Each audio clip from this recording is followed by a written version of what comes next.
Hello students, welcome to my YouTube channel Sahaj classes. तो जैसे हमने एस्टेट पीजीटी केमिस्ट्री की एक सीरीज चलाई हुई है जहाँ पे हम उनके जितने भी पीवाईक्यू बनते हैं उनको टॉपिक वाइज डिस्कस कर रहे हैं। तो आज का हमारा टॉपिक रहेगा केमिकल बॉन्डिंग। ये वाली जो यूनिट रहेगी वो आपकी क्लास 11th की यूनिट रहेगी और यहाँ से मोस्टली टाइम पे 3 या 4 क्वेश्चन है वो आते ही आते हैं। इतने क्वेश्चन आते हैं और जो कॉन्सेप्ट है ना उनका वो सेम रहता है। तो इन सीरीज में हम क्या कर रहे हैं, पीवाईक्यू तो देखो मैंने कंप्लीट करवाए हैं 2017 से लेके 2023 तक। और जिसको भी पीडीएफ चाहिए वो इंस्टाग्राम पे डीएम कर सकता है। कंप्लीट जो पीवाईक्यू की पीडीएफ है वो मैं आप लोगों को वहां पे प्रोवाइड करवा दूंगी। ये तो थी पीडीएफ की बात। अब यहाँ पे देखो इससे 3-4 क्वेश्चन आते ही आते हैं। तो यहाँ पे आज इसी के सारे कॉन्सेप्ट है वो हम डिस्कस करेंगे। पहले मैं आपको कॉन्सेप्ट बताऊंगी, उसके बाद जितने भी हमारे पीवाईक्यू आए हैं आज तक वो सारे डिस्कस करके बताऊंगी। उसके बाद अगर यहाँ से क्वेश्चन आएगा तो वो आपका गलत नहीं होगा। वो आप पे बात है, आप इन वीडियोस को कितना सीरियसली लेते हो या ये लगता है कि ऐसे ही है ये। तो वो तो देखो आपकी अपनी चॉइस है, जो देखना चाहे वो देख सकता है। अगर किसी को ये लगे कि हाँ बेनिफिशियल है तो देख लेना, अदरवाइज मत देखना। और ये वाला जो टॉपिक है ना वो टीजीटी में भी रिपीट होता है। जैसे हाइब्रिडाइजेशन हो गया, ये टीजीटी में भी सेम क्वेश्चन आता है। तो वो टीजीटी वाले बॉन्ड ऑर्डर हो गया। तो अगर टीजीटी वाले देखना चाहें तो वो भी देख सकते हैं क्योंकि इसमें ज्यादा टाइम लगेगा नहीं। और जब आप इसके टीजीटी साइंस के पीवाईक्यू देखोगे तो वहां पे आपको पता चलेगा कि ये वाली चीज टीजीटी साइंस में भी पूछी जाती है। तो टीजीटी साइंस के देखना चाहो तो देखो देख सकते हो क्योंकि पीवाईक्यू में ही आता है। अगर आपका मेन सब्जेक्ट केमिस्ट्री है तो आप बिल्कुल देख लेना इस वीडियो को, क्योंकि अगर 1-2 मार्क्स आएगा भी तो आपका गलत नहीं होगा। और पीजीटी कैम के लिए तो ये देखो है ही इंपॉर्टेंट, क्योंकि वहां पे तो इससे 3 to 4 क्वेश्चन है वो आते ही आते हैं और सेम कॉन्सेप्ट रहता है। अगर एक बार आपने इस वीडियो को देख लिया उसके बाद अगर क्वेश्चन आएगा तो मेरे ख्याल में अगर गलत नहीं होगा, अगर मैं चीजों को आपको अच्छे से समझा पाई तो। यहाँ पे देखो इसमें कितने टाइप के क्वेश्चन बनते हैं। सबसे पहला क्वेश्चन आता है यहाँ पे हाइब्रिडाइजेशन निकालने का। सेकंड जो हमारा क्वेश्चन आता है यहाँ से बॉन्ड ऑर्डर निकालने का। उसके बाद हाइब्रिडाइजेशन होगी ना, यहीं से ये 3-4 क्वेश्चन बन जाते हैं। पहले पूछ लेते हैं कि उसकी हाइब्रिडाइजेशन क्या होगी। उसके बाद पूछ लेते हैं कि उसकी हाइब्रिडाइजेशन के आधार पे ही हम बताते हैं कि उसकी ज्योमेट्री क्या होगी। उसके बाद उसकी हाइब्रिडाइजेशन होगी, उसी के आधार पे हम बताते हैं कि उसकी शेप क्या रही होगी। तो यहाँ से ये 3 टाइप ऑफ क्वेश्चन बनते हैं ओनली हाइब्रिडाइजेशन से। उसके बाद बॉन्ड ऑर्डर है, वो भी यहाँ से बहुत बार पूछा गया है कि बॉन्ड ऑर्डर कैसे निकालते हैं। उसके बाद है स्टेबिलिटी, भी पूछ लिया जाता है। तो स्टेबिलिटी हम बॉन्ड ऑर्डर के बेस पे कैसे बताएंगे, जिसकी जितनी ज्यादा बॉन्ड ऑर्डर उतनी ही ज्यादा उसकी स्टेबिलिटी। बॉन्ड लेंथ भी पूछ सकते हैं, जितना ज्यादा बॉन्ड ऑर्डर उतनी कम बॉन्ड लेंथ। कैसे, क्योंकि देखो बॉन्ड ऑर्डर का मतलब क्या है कि उसमें कितने बॉन्ड बनेंगे। अगर मैंने सिंगल बॉन्ड लगाया, यहाँ पे ट्रिपल बॉन्ड लगाया, यहाँ पे सॉरी डबल बॉन्ड लगाया, ट्रिपल बॉन्ड लगाया, तो यहाँ पे देखो इसकी जो लेंथ है वो ज्यादा होगी। लेकिन यहाँ पे तो एक ही बॉन्ड है तो इसका बॉन्ड ऑर्डर 1 है।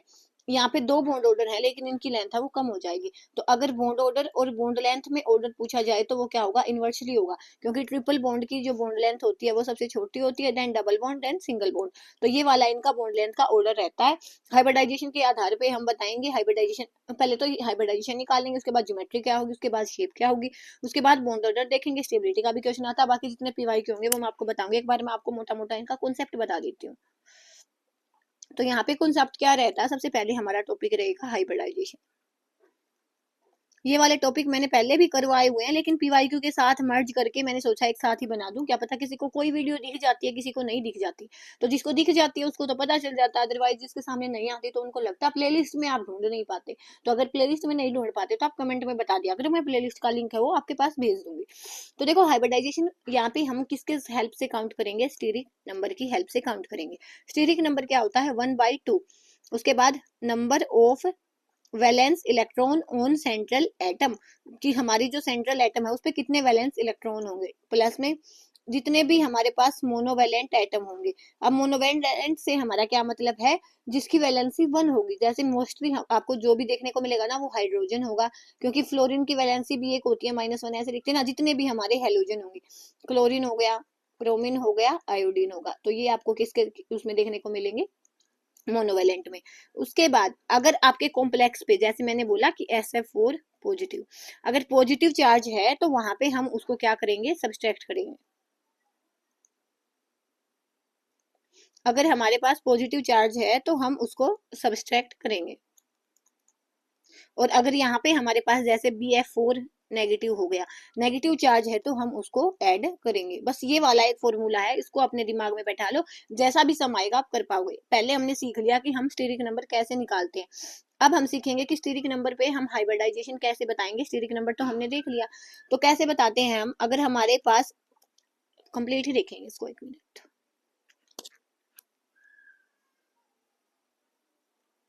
यहाँ पे हमने लिखा स्टेरिक नंबर, यहाँ पे हम लिखेंगे इसकी हाइब्रिडाइजेशन क्या होगी, और हाइब्रिडाइजेशन, और यहाँ पे हम लिखेंगे उसकी ज्योमेट्री क्या होगी, और उसके बाद यहीं पे हम लिखेंगे शेप क्या होगी। इसके बाद आपको कोई भी डाउट यहाँ पे नहीं बचेगा, शेप क्या होगी। ठीक है, तो अगर आपके पास देखो स्टीरिक नंबर का मतलब क्या है कि वहां पे कितने, वहां पे बॉन्ड बने होंगे, सिग्मा बॉन्ड कितने बने होंगे। तो अब स्टीरिक नंबर है ना, वो 1 तो होगा नहीं, क्योंकि 1 में तो ओवरलैपिंग होगी नहीं, तो 2 से स्टार्ट होता है, 2 3 4 5 6 तक का आप याद रख लो, आपका इतना ही आता है। तो ठीक है, उसके बाद हाइब्रिडाइजेशन क्या रहेगी, दो मीन्स क्या हो जाएगा, एक एस ऑर्बिटल और एक पी। उसके बाद पी में हमें पता है 3 होते हैं, उसके बाद हमारे पास 3 है, तो ये क्या हो जाएगा sp2, एक यहाँ से दो यहाँ से 3 हो गए। अगर 4 है तो एस में 3 ऑर्बिटल होते हैं ना, तो sp3। अब हमारे पास यहाँ पे देखो 5 है, 5 के केस में हमारे पास क्या रहेगा, 5 है ना, तो p के तो 3 ही ऑर्बिटल होते हैं, तो sp4 तो होने से गया, तो sp3d। उसके बाद यहाँ पे देखो एक sp3 है ना, यहाँ पे साथ में लिखो dsp2। ये किसके केस में होता है, टेट्राहेड्रल के केस में, और ये होता है स्क्वायर प्लानर के केस में। अब यहाँ पे हमारे पास 6 है, तो यहाँ पे क्या हो जाएगा sp3d2। अगर 7 आएगा तो sp3d3 हो जाएगा। ठीक है, तो यहाँ तक आपके आएंगे। उसके बाद हमने देख लिया, उसके बाद ज्योमेट्री देखो, अगर आपके पास sp है तो लीनियर होएगा। ठीक है, उसके बाद sp2 है आपका तो प्लानर होएगा, ट्राइगोनल प्लानर बोल रहा है तो प्लानर बोल लो। अब sp3 है तो टेट्राहेड्रल होएगा, और dsp2 है तो स्क्वायर प्लानर होएगा। ठीक है, उसके बाद sp3d है, अगर 5 है तो tbp होएगा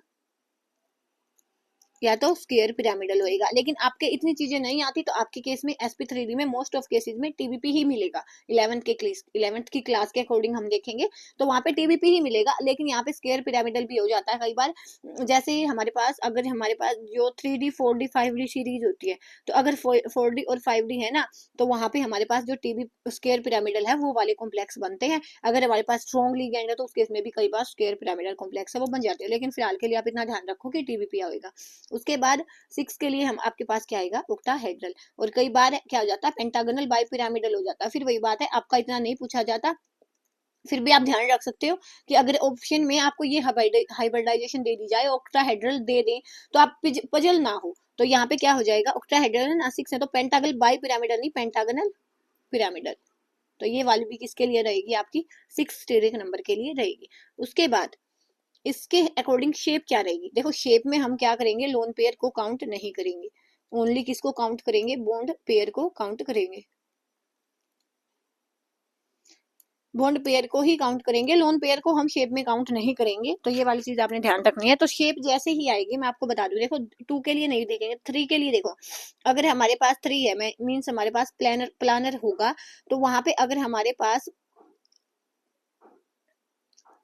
ये वाली चीज आ गई कि हमने मान लिया कि हमारे पास 1 लोन पेयर है, तो उस केस में हम यहाँ पे क्या बोलेंगे कि जो हमारी शेप है वो क्या है, बेंट है, बेंट है।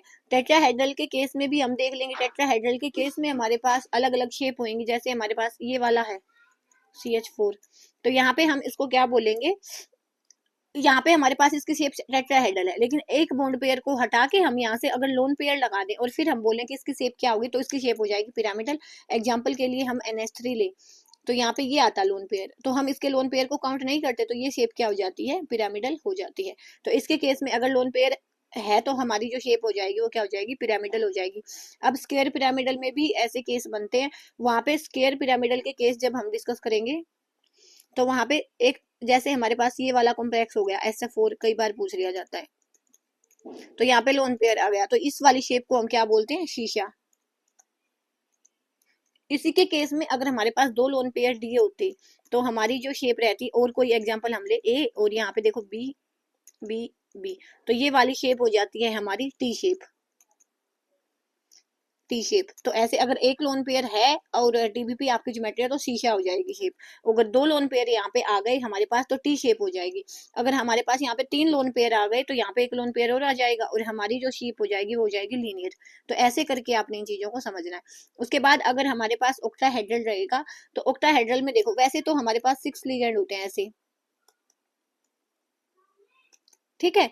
तो 6 लिगेंड होते हैं। तो अगर हमने यहाँ पे लोन पेयर लगाया तो यहाँ पे हमारे पास क्या हो जाएगा, स्क्वायर पिरामिडल। अगर एक लोन पेयर है, अगर दो लोन पेयर हो गए तो स्क्वायर प्लानर हो जाएगा। अगर तीन लोन पेयर, दो ही के केस आता, बाकी अगर तीन हो गए तो यहाँ पे देखो एक लोन पेयर और यहाँ पे आ जाएगा तो उसके अकॉर्डिंग फिर हम उसकी शेप बताएंगे। तो यहाँ पे हमारे पास ये ट्राइगोनल और ये पिरामिडल हो जाएगा। तो ऐसे करके आपने बताना है। सारी चीजें आपने ऐसे देखनी है कि लोन पेयर को काउंट करेंगे, बॉन्ड पेयर को काउंट करेंगे और उसके बाद इन चीजों को समझेंगे। तो यहाँ पे देखो वापस से एक बार मैं आपको रिवाइज करवाती हूँ। अगर हाइब्रिडाइजेशन एसपी है तो शेप होएगी, ज्योमेट्री होएगी लीनियर। शेप स्ट्रक्चर एक जैसी होती है, ज्योमेट्री अलग चीज है। sp2 होएगी तो प्लानर, और sp3 होएगी तो टेट्राहेड्रल और स्क्वायर पिरामिडल। स्क्वायर प्लानर ये किसके केस में होती है, जो हमारे हायर जो एलिमेंट होते हैं ना उनके केस में होता है। sp3 के केस में हमारे पास क्या होएगा, टीबीपी होएगा, स्क्वायर पिरामिडल होएगा। sp3d2 के केस में हमारे पास ऑक्टाहेड्रल हो सकता है और पेंटागोनल पिरामिडल हो सकता है। तो ये ऑल ओवर क्या था, हमारा शेप का जितना भी कॉन्सेप्ट बनता था वो मैंने आपको करवाया है। बाकी एग्जाम्पल हम इसके आगे देखेंगे। उसके बाद देखो जो सेकंड हमारा रहता है वो रहता है बॉन्ड ऑर्डर का। तो अगर सिंपल से एलिमेंट दिए, सिंपल से मॉलिक्यूल दिए हैं तो उसका जो बॉन्ड ऑर्डर है वो अपने आप ही दिख जाएगा। जैसे मैंने लिख दिया N2, तो हमें पता होता है कि नाइट्रोजन की वैलेंसी 3 होती है तो यहाँ पे ऐसे हो जाता है। तो इसका तो हम देख के ही बता सकते हैं कि इसका बॉन्ड ऑर्डर 3 होगा। ऐसे ही हमारे पास हो गया F2, तो F की वैलेंसी तो 1 होती है तो हमें पता है कि इसमें क्या होता है, एक ही बॉन्ड बनता है तो इसकी वैलेंसी, इसका जो बॉन्ड ऑर्डर हो गया 1।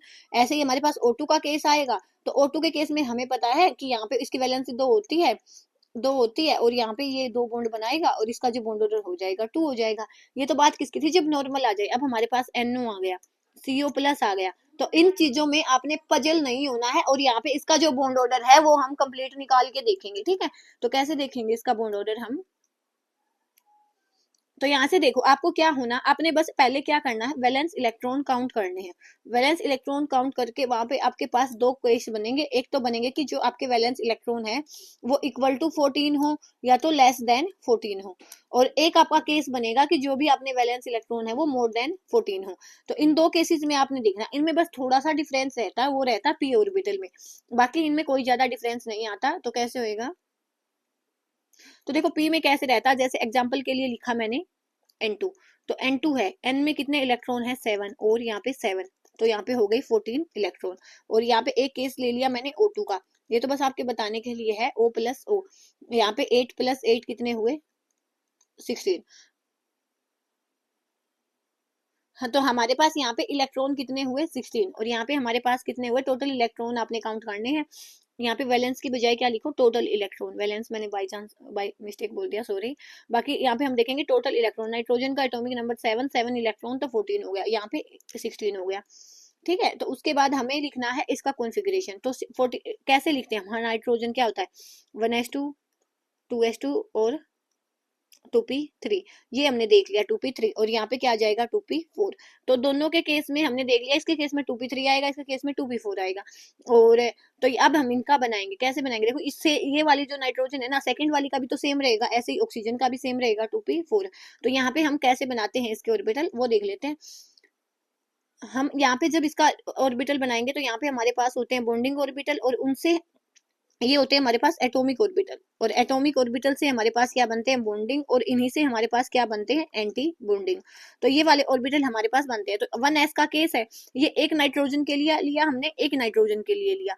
अब सेकंड के लिए भी हम सेम ऐसे लेंगे, एक बार इसको रेज करो, इसको नीचे लिखेंगे।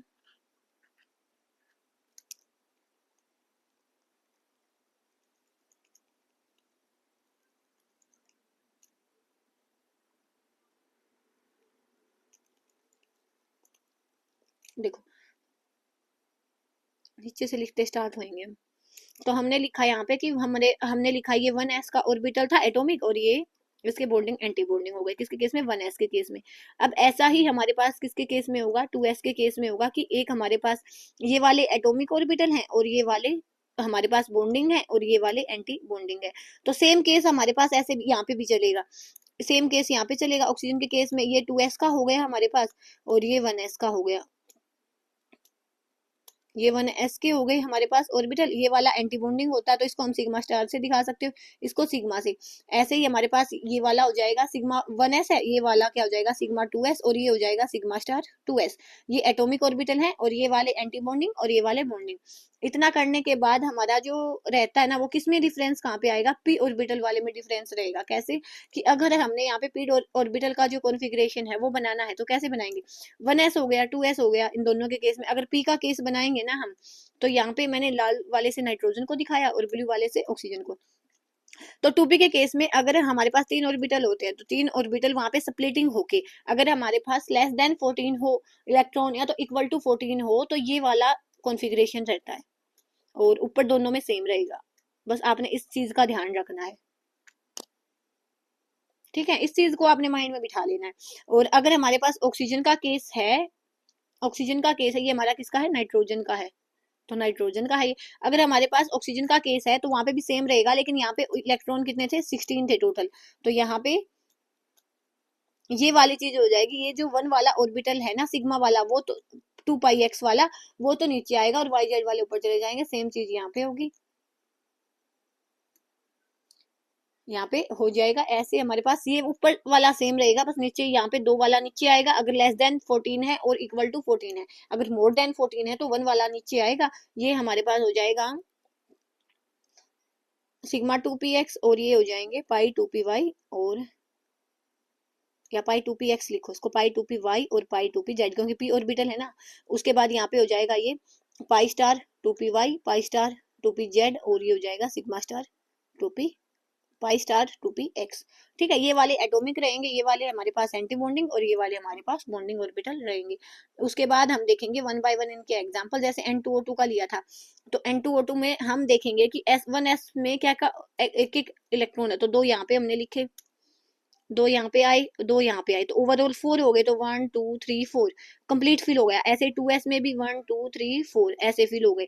अब इसका केस आता है तो यहाँ पे क्या था, 2p3 था, 2p3 था ना, तो 2p3 मीन्स 3 इसके हो गए और 3 इसके हो गए। तो हमारे पास कितने इलेक्ट्रॉन फिल हुए यहाँ पे, 1 2 3 4 5 6, टोटल तो 6 ही हुए। तो बॉन्ड ऑर्डर निकालने का फॉर्मूला क्या होता है, 1/2 number of electron in bonding orbital minus में number of electron in anti bonding orbital. अब यहाँ पे देखो 1/2 बॉन्डिंग में कितने हैं, 2 यहाँ से हैं, 2 यहाँ से हैं और 2 4 6 यहाँ से हैं, तो टोटल कितने हो गए, 10 हो गए माइनस में। एंटी बॉन्डिंग में कितने हैं हमारे पास, यहाँ से 2 यहाँ से है और 2 यहाँ से, इसके एंटी बॉन्डिंग में कोई भी इलेक्ट्रॉन नहीं है तो 4 हो गई। तो ये क्या हो गया 6/2।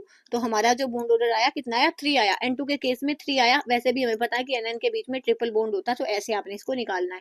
उसके बाद अगर ऑक्सीजन में सेम चीज हम देखें तो 1s 2s तो सेम रहेगा। ऑक्सीजन में यहाँ पे क्या हो जाता है, 2p4 हो जाता है। तो यहाँ पे देखो 1 2 3 4 और यहाँ पे 1 2 3 4, तो 4 और 4 क्या हो गई, 8 हो गए। तो 1 2 3 4 5 6 7 8। अब हम देखेंगे 1/2 बॉन्डिंग में, तो देखो 1s में भी 2 थे, 2s में भी 2, तो 4 वहां से हो गई और यहाँ से 2 6 2 8 और 2 10 हो गई। माइनस में एंटी बॉन्डिंग में 2 1s वाले 2 2s वाले और यहाँ से 2 यहाँ से, तो 6 हो गई।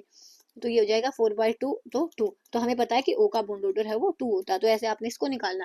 अब जितनी ज्यादा स्टेबिलिटी, जितना ज्यादा बॉन्ड ऑर्डर होगा उतनी ही ज्यादा वहां पे स्टेबिलिटी होगी। तो इस वाली चीज में आपने पजल नहीं हो ना, बॉन्ड ऑर्डर मैंने आपको अच्छे से निकालना सिखा दिया। उसके बाद हम चलेंगे इसके क्वेश्चंस पे, क्योंकि जो मेन मेन कॉन्सेप्ट है ना वो हमारे हो गए हैं यहाँ पे। तो चलते हैं यहाँ पे, हमारा ये वाला क्वेश्चन है ना वो 23 में पूछा गया है, तो ये आपका क्लास 9 से भी आप बोल सकते हो। यहाँ पे हमें एक देखो, the electronic configuration of 2 element A and B are given below, the molecular formula of compound formed from A and B will be. A और बी, देखो ये वाला जो कॉन्सेप्ट है ना जो मैंने आपको पीछे समझाया, अगर आपने बोर्ड पे वीडियो देखनी है तो वो मैंने कम्युनिटी सेक्शन में भी डाली हुई है। अगर आपको यहाँ से समझ नहीं आया तो वो आप वहां से देख सकते हो उसको। हमें ए और बी है, 2 कंपाउंड है, उनका कॉन्फ़िगरेशन दिया गया है, उससे हमें उसका फॉर्मूला बनाना है। तो फॉर्मूला कैसे बनाते हैं, हम यहाँ पे लिखा ए और यहाँ पे बी, यहाँ पे हम इनकी वैलेंसी लिखते हैं। वैलेंसी है, वैलेंसी के लिए देखो यहाँ पे जो पी ऑर्बिटल दिया गया है, तो पी ऑर्बिटल में हम वैलेंसी कैसे निकालेंगे कि पी ऑर्बिटल को फुलफिल होने के लिए कितने इलेक्ट्रॉन्स चाहिए। अब जितने देखो, वैसे तो पी में स्टेबिलिटी किस में आएगी, 6 में आएगी। तो अब 6 में स्टेबिलिटी आएगी, तो 6 तक पहुंचने के लिए हमें कितने इलेक्ट्रॉन वहां से निकाल सकते हैं, या तो 6 हो या तो फिर 0 हो पी में, तभी स्टेबल मानते हैं हम उनको। अब यहाँ पे 6 है ना, तो 6 या तो हमें 6 तक पहुंचने के लिए कितने इलेक्ट्रॉन देने पड़े, या तो 0 तक पहुंचने के लिए कितने इलेक्ट्रॉन निकालने पड़े, उसको हम उसकी वैलेंसी बोलेंगे। अब यहाँ पे देखो इस वाले ए के केस में 2p3 दिया गया है, लेकिन हमें तो 6 चाहिए, तो इसमें हम 3 ऐड कर देंगे तो हमारे पास 6 आ जाएगा। तो इट मीन्स क्या कि इसकी जो वैलेंसी है वो क्या हो गई, हमारे पास 3 हो गई ए की वैलेंसी, तो हम लिख देंगे ए की वैलेंसी 3 है। उसके बाद बी के केस में देखो, बी के केस में क्या दिया गया, 3p5। अब 5 है और हमें 6 तक जाना, तो एक ऐड करना पड़ेगा, इसकी वैलेंसी 1 है। उसके बाद क्या था, ऐसे। ये तो आपका हमने जो 9th क्लास की यूनिट देखी थी ना, उसमें भी मैंने आपको अच्छे से समझाया है, तो ये हो जाएगा AB3। तो ऐसे करके ऑप्शन 4 आपका करेक्ट हो जाएगा। उसके बाद देखो ये है N2 का, N2 का है, ये मैंने आपको पहले समझाया है। तो N2 के केस में क्या रहेगा आपका, देखो यहाँ पे सबसे पहले क्या आएगा, 5*2p y और x की एनर्जी है वो सेम रहती है। उसके बाद देखो सिग्मा 2px है और ये पाई 2py है, वो हमने पहले देखा था ना, तो वो वाला सेम कॉन्सेप्ट है कि कैसे हमने देखा। देखो पाई के केस में हमने ये बोला था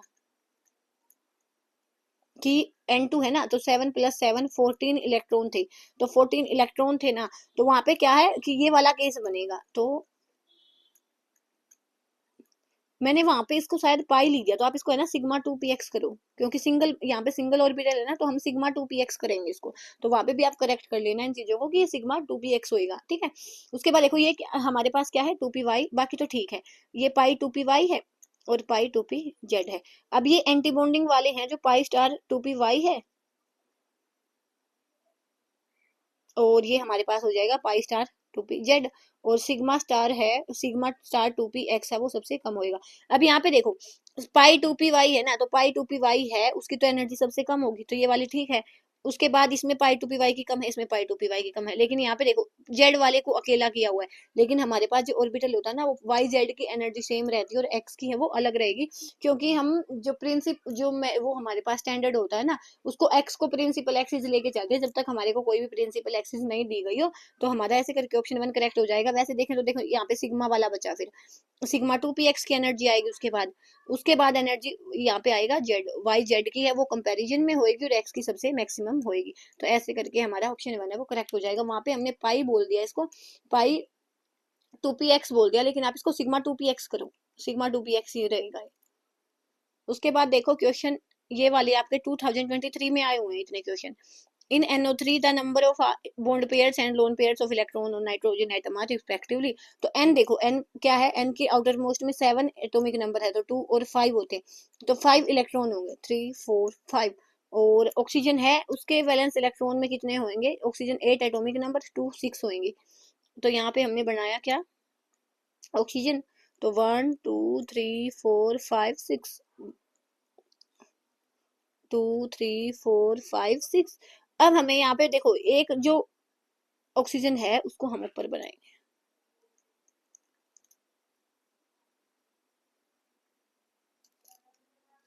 1 2 3 4 5 6। तो यहाँ पे हमने इसके 2 बॉन्ड बनाए ऐसे करके। उसके बाद यहाँ पे हमने देखा कि यहाँ पे हमने इसके NO3 नेगेटिव है, तो एक नेगेटिव साइन आएगा ही आएगा। तो यहाँ पे हमने एक बॉन्ड बनाया और इसको नेगेटिव दे दिया और एक इलेक्ट्रॉन ऐड किया, तो इसका भी ऑक्टेट कंप्लीट हो गया, इसका भी हो गया। 1 2 3 4 5 5 6 7 8, इसका भी ऑक्टेट है वो कंप्लीट हो गया। एक इलेक्ट्रॉन हमने 6 तो इसके पहले से ही थे, तो 1 2 3 4 5 6 तो इसके पहले से ही थे। उसके बाद एक के साथ इसने बॉन्ड बना लिया और यहाँ से आ गया, और एक नेगेटिव के नाम का आ गया, तो हमारे पास इसके भी 8 इलेक्ट्रॉन है वो हो गए। अब इसकी बात आती है, तो इसको लेकिन नेगेटिव चार्ज हमने एक दिखाना है, और यहाँ पे देखो 1 2 3 4 5 6 7 8, 1 2 3 4 5 6 7 8, इसका ऑक्टेट कंप्लीट हो चुका है। अगर हम इसको जोड़ेंगे ना, तो फिर इसका ऑक्टेट बिगड़ जाएगा नाइट्रोजन का। तो हम क्या करेंगे, यहाँ पे इसको हमने इसका एक बॉन्ड बनाया, अब यहाँ पे इस पे एक एक्स्ट्रा हो गया, एक्स्ट्रा इलेक्ट्रॉन है, तो हम यहाँ पे इसको हटा के पॉजिटिव लगा देंगे, और इस पे एक ही कमी है, तो यहाँ पे नेगेटिव लगा देंगे। अब ये पॉजिटिव नेगेटिव तो आपस में न्यूट्रलाइज हो गया, ओवरऑल तो हमारे पास NO3 नेगेटिव यही बचा। अब हम यहाँ से काउंट कर लेंगे, तो यहाँ पे देखो बॉन्ड पेयर पूछा, तो 1 2 3 4 4 बॉन्ड पेयर हो गए। लोन पेयर हमसे पूछा किस पे, नाइट्रोजन पे, तो नाइट्रोजन पे तो एक भी लोन पेयर नहीं है, तो ऑप्शन 4 हमारा करेक्ट हो जाएगा ऐसे करके। उसके बाद देखो ये रेडियल नोड वाला क्वेश्चन है, वो भी मैंने इसमें ही डाल दिया। कैसे करते थे ये वाला टॉपिक भी मैंने आपको अच्छे से समझाया हुआ है। बाकी अगर आप देखना चाहो तो वो आप देख सकते हो, प्लेलिस्ट बनी हुई है state PGT chem topic wise के नाम से, और वहां से देखना सारा कंप्लीट सिलेबस है, मैं वहां पे करवा रही हूँ। The number of radial nodes, radial nodes क्या होते हैं हमारे पास, देखो एंगुलर नोड्स होते हैं हमारे पास एल, और टोटल नोड्स होते हैं हमारे पास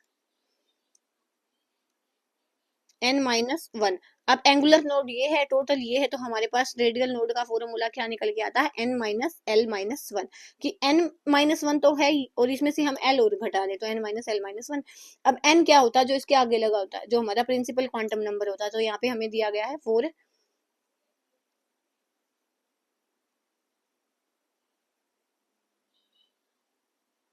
पी दिया गया है, हाँ पी दिया गया है। तो यहाँ पे देखो हमारे पास एन की वैल्यू कितनी आ गई, 4 आ गई, और एल की वैल्यू कैसे निकालते हैं हम, यहाँ पे देखो एस पी डी लिखो, तो एस के लिए एल की वैल्यू 0 होती है, इसके लिए 1 होती है, इसके लिए 2 होती है, तो यहाँ पे हमारे पास पी है, तो इसके लिए एल की वैल्यू क्या होगी 1, माइनस में 1, तो 4 माइनस 2 क्या आ गया, 2 आ गया। तो ऐसे करके ऑप्शन 2 आपका करेक्ट हो जाएगा। उसके बाद देखो क्वेश्चन 7, अब यहाँ पे देखो ऐसा क्वेश्चन ही पूछा गया ना, 2022 में आया, हाइब्रिडाइजेशन का क्वेश्चन आया। मैंने हाइब्रिडाइजेशन आपको अच्छे से निकालनी सिखाई है पहले कि आप कैसे निकालोगे, लेकिन फिर भी मैं आपको जल्दी जल्दी यहाँ पे बताऊंगी क्योंकि फिर वीडियो लंबी हो जाती है। तो NH4+, तो क्या फार्मूला था हमारा, 1/2 number of valence electron on central atom, तो नाइट्रोजन का एटॉमिक नंबर 7 है, तो 2 और 5, तो यहाँ पे वैलेंस इलेक्ट्रॉन कितने हुए 5। उसके बाद मोनोवेलेंट एटम, मोनोवेलेंट एटम में हम हाइड्रोजन को ले रहे हैं और जितने भी हेलोजन है उनको ले रहे हैं, तो हाइड्रोजन है यहाँ पे, तो कितनी है 4। उसके बाद मैंने बोला था कि पॉजिटिव चार्ज है तो उसको घटा देंगे, और नेगेटिव है तो उसको जोड़ देंगे, तो पॉजिटिव है तो इसको घटा देंगे, तो 4 5 9 और -1 तो 8/2, तो यहाँ पे आया 4। और अगर हमारे पास स्टीरिक नंबर 4 हो रहा था तो उसकी हाइब्रिडाइजेशन sp3 हो रही थी, तो हमारे पास ऑप्शन 1 नहीं हो सकता। उसके बाद हम सेकंड की निकाल लेंगे ऐसे ही। सेकंड है हमारे पास SF4+, तो SF4+ का भी सेम ऐसे निकालेंगे 1/2। अब S क्या है, सल्फर, इसका एटॉमिक नंबर है 16, तो 2 8 6, कितने वैलेंस इलेक्ट्रॉन हुए 6, प्लस में F एक मोनोवेलेंट एटम है तो कितने हैं 4 हैं, और कोई भी यहाँ पे पॉजिटिव नेगेटिव चार्ज नहीं है, तो 10/2। अब 5 के लिए हमारी हाइब्रिडाइजेशन क्या होती है, sp3d। तो ऐसे करके ऑप्शन 2 आपका करेक्ट हो गया। एक बार ये और देख लेते हैं इनकी हाइब्रिडाइजेशन क्या रहेगी, XCF4। जिनोन है, एक नोबल गैसेज है, नोबल गैस है, तो इसके वैलेंस इलेक्ट्रॉन कितने होते हैं 8, और फ्लोरीन है तो 4, तो यहाँ पे आया 12/2 6, तो यहाँ पे आ जाएगा sp3d2। तो ऐसे आपने इनको करना था। उसके बाद क्या है, XgO F4 में सेम ऐसे ही चलेंगे हम 1/2, और यहाँ पे देखो एस सल्फर है, फिर से एक्जी है, सॉरी एक्जी नोबल गैस है तो 8 इलेक्ट्रॉन। ऑक्सीजन डाईवेलेंट है, ऑक्सीजन का ये होता है कॉन्फिगरेशन, तो 2 इलेक्ट्रॉन ये लेगा, तो डाईवेलेंट है, तो यहाँ पे हमारे पास डाईवेलेंट को हमने लेना ही नहीं, फ्लोरीन कितने हैं 4 हैं, तो यहाँ पे हो जाएगा 12/2, तो सेम हाइब्रिडाइजेशन हो जाएगी sp3d2। लेकिन हमारा जो ऑप्शन 2 है वो इस क्वेश्चन के लिए करेक्ट हो चुका है, ये हमने देख लिया। उसके बाद what is the total number of orbital associated with the principal quantum number, orbital बताने हैं कि कितने एसोसिएट होंगे, तो इसका आपने सिंपल फॉर्मूला याद रखना है n स्क्वायर, तो n की वैल्यू 3 दी गई है तो 3 का स्क्वायर 9 हो जाएगा। एक तो आप ऐसे निकालो, एक इससे आप l n की वैल्यू दी है ना, तो l की वैल्यू हमारे पास क्या होती है n-1 होती है, ऐसे भी निकाल सकते हो अगर फॉर्मूला बाई चांस आप भूल जाओ। तो l की वैल्यू हमने यहाँ से निकाली, अब l की वैल्यू क्या होती है n-1, तो 3 - 1 क्या हो जाएगी 2, तो 2 में कौन से आ चुके होंगे, 0 आ चुकी होगी, 1 आ चुका होगा 2, तो 0 के लिए क्या होता है s, और इसके लिए क्या होता है p, और इसके लिए होता है d। s में हमारे पास एक ऑर्बिटल होता है, p में 3 होते हैं और d में 5 होते हैं, तो 5 5 और 3 8 और 1 9, तो ऐसे भी 9 आएगा, और फॉर्मूले से करोगे तो भी आपका 9 आएगा। उसके बाद है ये वाला क्वेश्चन हमारे पास, which of following has highest dipole moment, तो डाइपोल मोमेंट बताना है। तो डाइपोल मोमेंट बताने के लिए आपको दो चीजें देखनी है। पहले आप देखोगे कि जो हमारा डाइपोल मोमेंट है उसकी जो डायरेक्शन होगी ना, वो क्या होगी, लोन पेयर की साइड होगी, लोन पेयर की साइड होगी। सेकंड है वो मोस्ट इलेक्ट्रोनेगेटिव एलिमेंट की साइड होगी। दो चीजें ध्यान रखनी, पहले लोन पेयर की साइड होगी, देन मोस्ट इलेक्ट्रोनेगेटिव एलिमेंट की साइड होगी। तो देखो NH3 देखेंगे हम, पहले ये देखो जो परफेक्ट है, अब CCl4 है, परफेक्ट टेट्राहेड्रल है, तो यहाँ पे तो फिर कोई ज्योमेट वो डाइपोल मोमेंट वाली बात ही नहीं रही, तो यहाँ पे कैंसिल हो जाएगा। ऐसे ही BF3 है, तो यहाँ पे भी हमारे पास ट्राइगोनल प्लानर इसकी ज्योमेट्री रहेगी, ये भी परफेक्ट है, तो यहाँ पे भी डाइपोल मोमेंट की बात नहीं रहेगी। बात रहेगी NH3 और NF3 में, वो हम देखेंगे कैसे। तो देखो NH3 यहाँ पे लोन पेयर है, इसकी जो ज्योमेट्री है वो क्या है, पिरामिडल, ये है। ठीक है, तो यहाँ पे देखो, यहाँ पे क्या है, हम डाइपोल मोमेंट की डायरेक्शन दिखाएंगे, तो हमने बोला लोन पेयर की साइड होगी तो ऐसे होगी। उसके बाद एच से, एच और एन में कौन सा ज्यादा इलेक्ट्रोनेगेटिव, एन है, तो ऐसे होगी।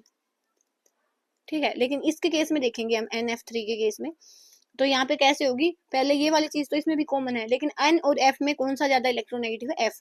तो अब ये डायरेक्शन है, यहाँ पे ऐसे होगी। तो यहाँ से देखो, ये ऊपर की साइड है, ये नीचे की साइड है, तो कुछ डायपोल मोमेंट है तो इसमें कैंसिल हो रहा है, लेकिन इसमें जब ओवरऑल डायपोल मोमेंट है वो अप साइड है, तो किसमें ज्यादा हुआ, NH3 में बजाएगी किसके, NF3 के। तो हमारा ऑप्शन 1 है, ऐसे करके इसका करेक्ट हो जाएगा। उसके बाद क्वेश्चन 10, वैसे तो मैं सारे आपको है ना PYQ में करवा चुकी हूँ, लेकिन फिर भी मैं अब तो यूनिट वाइज ही चल रहा हूँ, जितनी मैक्सिमम यूनिट मुझे एग्जाम तक हो पाएंगे ना, मुझे सारी करवाऊंगी। तो सबसे पहले NH3 देखो, NH3 का सेम जैसे मैंने सिखाया है ना वैसे ही निकालेंगे, 1/2 NH3 देखो, क्या है, वैलेंस इलेक्ट्रॉन कितने होंगे, 5, क्योंकि 7 एटॉमिक नंबर है इसका, 2 और 5 करके 5 हो जाएंगे, प्लस में 3, तो ये हो जाएगा हमारे पास 8/2, तो ये हो जाएगा 4। अब sp3 है, अब sp3 है ना, लेकिन sp3 के लिए हमारी जो, अगर स्ट्रक्चर की बात आएगी वो हम ज्योमेट्री की बात आएगी वो हमारे पास क्या रहेगी, टेट्राहेड्रल रहेगी। लेकिन इसमें क्या है, एक लोन पेयर है, तो मैंने बताया था कि अगर लोन पेयर आएगा तो लोन पेयर को हम इसमें काउंट नहीं करेंगे, उसमें जो उसमें शेप में काउंट नहीं करेंगे और ज्योमेट्री में और स्ट्रक्चर में काउंट करेंगे। तो यहाँ पे हमारे पास क्या हो जाएगा, लोन पेयर को हम यहाँ पे काउंट नहीं करेंगे, तो ये हो जाएगा ट्राइगोनल पिरामिडल। तो यहाँ पे हमारे पास ऑप्शन ए का हो जाएगा 2 करेक्ट हो जाएगा। उसके बाद क्या है ये, ClF3, ClF3 है, ClF3 को लिखो 1/2, और क्लोरीन है 17 एटॉमिक नंबर, तो 7 वैलेंस इलेक्ट्रॉन हो गए, तो 7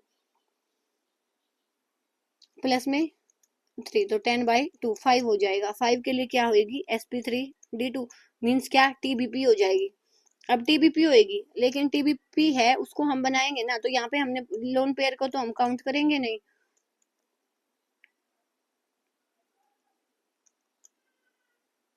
यहाँ पे हमारे पास 3 लोन पेयर हैं, क्या है, ClF3, हाँ, तो 2 लोन पेयर है और 3 एटम है, तो 3 एटम है और 2 लोन पेयर है, तो हम इसको ऐसे बनाएंगे। ये तो मैंने आपको पहले भी बना के दिखाए हैं। तो ये कौन सी शेप हो गई, टी शेप हो गई, तो इसकी क्या आएगी, टी शेप आएगी। तो बी का क्या आएगा, 3 आएगा। बी का 3 ढूंढो किस ऑप्शन में, ए का तो 2 आ गया हमारे पास, और बी का 3 आएगा, तो ऑप्शन 4 हमारा करेक्ट हो जाएगा। ऐसे आप अपने लेवल पे इन चीजों को निकाल के देखना। अगर मैं सारे ही करवाऊंगी तो वीडियो लंबी हो जाएगी, क्योंकि कुछ चीजें हैं वो आप अपने हाथ से देखना, अगर ना आई ना तो पूछ लेना। अब क्या, विच of following compound of exe has square pyramidal, इनमें से स्क्वायर पिरामिडल है वो ज्योमेट्री किसकी होगी। तो देख लेते हैं स्क्वायर पिरामिडल कैसे रहेगी। तो देखो XgO F4 है आंसर इसका, और यही हम देख लेंगे एक बार।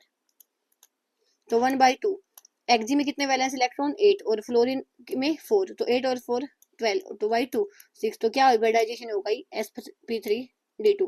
तो sp3d2 हाइब्रिडाइजेशन है, तो इसकी जो स्ट्रक्चर है वो क्या रहेगी, इसकी जो ज्योमेट्री है वो क्या रहेगी, ऑक्टाहेड्रल रहेगी। तो हम कैसे बनाएंगे इसको, exe double bond O F और F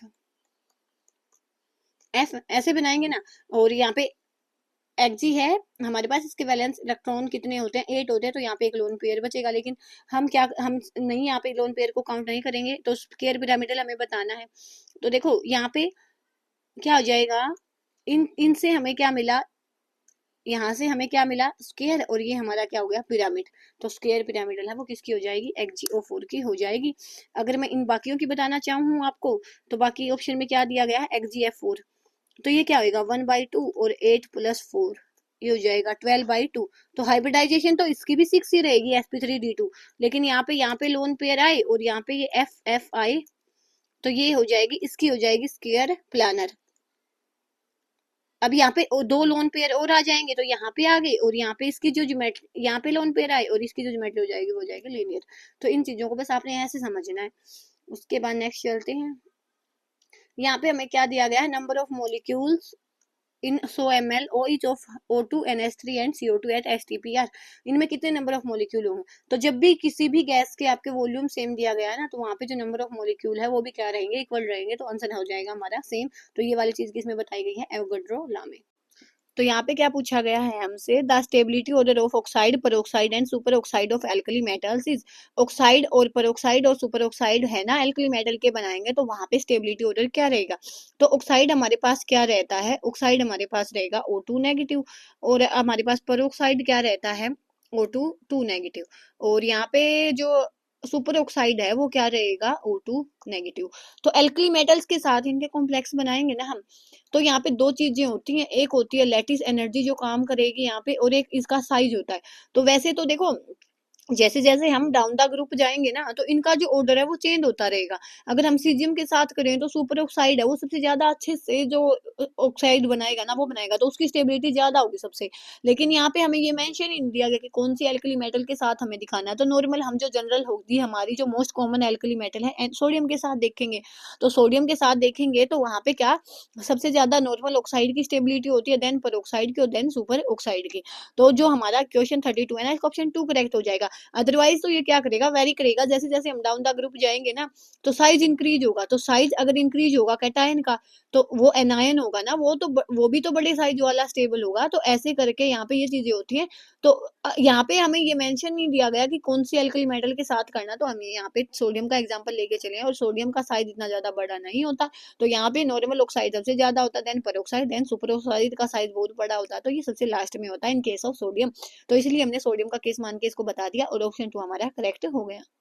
उसके बाद यहाँ पे डी ऑर्बिटल में एंगुलर नोड पूछे हैं। तो एंगुलर नोड हमारे पास क्या होते हैं, जो भी एल की वैल्यू होती है उतने ही एंगुलर नोड होते हैं। तो एस पी डी, एल के लिए, एस के लिए एल की वैल्यू 0, इसके लिए 1, इसके लिए 2, और तो हमारे पास ये हो जाएगा ऑप्शन 3 करेक्ट हो जाएगा। उसके बाद यहाँ पे हमें स्केयर पिरामिडल बतानी है। ये वाला क्वेश्चन वापस से रिपीट हुआ है, तो ये वाला हम देख के आ चुके हैं, XGO4 में आएगा। उसके बाद क्या है यहाँ पे, what is the total number of orbital associated. तो ये वाला क्वेश्चन भी वापस से रिपीट हुआ है, तो ये 9 हो जाएगा, और वैसे एसपीडी करके भी हमने काउंट किया था, तो क्वेश्चन रिपीट भी हुए। उसके बाद क्या है, इसकी हाइब्रिडाइजेशन बतानी है। तो ये वाला क्वेश्चन मैं आप लोगों के लिए छोड़ती हूँ, बाकी पहले मैंने करवाया हुआ है, उसके बाद आप भी करना है इसको, और नहीं आए तो आप पूछ सकते हो। उसके बाद देखो कौन सा वो है एग्जिस्ट नहीं होगा। तो जो हमारे पास NeF2 है ना, वो एग्जिस्ट नहीं होता, क्योंकि इसका जो साइज होता है स्मॉल होता है, और ऊपर से क्या होता है, ये नोबल गैस होती है। नोबल गैसेज है, यहाँ पे इसका बॉन्ड ऑर्डर है वो 0 निकल के आएगा, तो ये किसी के साथ बॉन्ड नहीं बनाना चाहेगा, तो NeF2 हमारा एग्जिस्ट नहीं होता। उसके बाद यहाँ पे भी हमारे पास ज्योमेट्रिक है, ये भी अपने अपने आप से करना है और बताना है, अगर आए नहीं आए तो। और ये बॉन्ड ऑर्डर वाला है। तो यहाँ पे पूछा है कि सेम बॉन्ड ऑर्डर किसका होगा, N2Cl2 का नहीं होगा, क्योंकि N में तो 3 है और Cl में 1 है। O2F2 का भी नहीं होगा, O में 2 है, F में 1 है, तो NO प्लस और CO में भी नहीं होगा। NO प्लस CO में होगा, O2 में 2 है, N में 3 है, तो यहाँ पे भी नहीं होगा। एक बार NO प्लस और CO का निकाल के दिखाती हूँ मैं आपको। CO, तो यहाँ पे देखो कितने इलेक्ट्रॉन होंगे, यहाँ पे एक N है और यहाँ पे एक ऑक्सीजन है। तो नाइट्रोजन में वैलेंस इलेक्ट्रॉन कितने हैं, 7, और टोटल इलेक्ट्रॉन 7 है, और यहाँ पे 8 है, और प्लस है तो माइनस हो जाएगा, तो और ये यहाँ पे हो गया 14। तो यहाँ पे हमारा केस चलेगा 14 वाला, और यहाँ पे हमारा केस चलेगा, यहाँ पे है हमारे पास 8 ऑक्सीजन में और 6 यहाँ 14। ठीक है, तो 14 में केस चलेगा हमारा। अब यहाँ पे इसकी कॉन्फ़िगरेशन लिखेंगे हम, तो जो इलेक्ट्रॉन जाएगा ना वो P में से जाएगा। तो पहले तो 2 इलेक्ट्रॉन आएंगे 1s2 में, उसके बाद 2s2 में, उसके बाद 2p वाला केस चलेगा। यहाँ पे 2p वाला केस चलेगा हमारे पास। नाइट्रोजन के लिए बनाऊं, देखो इसको आप अलग अलग लेके चलो, ऐसे तो आप पजल हो जाओगे। तो NO के केस में हमारे पास क्या है, एक नाइट्रोजन है एक ऑक्सीजन है, तो कैसे लिखेंगे, 1s2 2s2 और 2p3, और इसमें हो जाएगा 1s2 2s2 और 2p4। अब यहाँ से NO प्लस दिया गया, तो एक इलेक्ट्रॉन आपकी चॉइस है, इसमें से निकाल दो या तो इसमें से निकाल दो, तो मैंने इसमें से निकाल दिया, तो यहाँ पे हो जाएगा 2p3। तो यहाँ पे देखो 2p3 हो गया, p3 का केस बन गया, तो हम इसके p ऑर्बिटल बनाएंगे। PP वाले बना लिया करो, जब आपके जो नीचे वाले हैं ना उनको पूरा लिखने की आपको आवश्यकता नहीं है। केस 14 का है तो ये ऐसे रहेगा।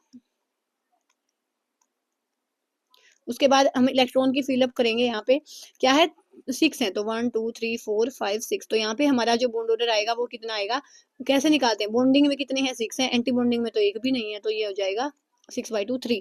तो इसके केस में हमारा बॉन्ड ऑर्डर आया 3। अब इसके केस में और निकाल के देख लेते हैं।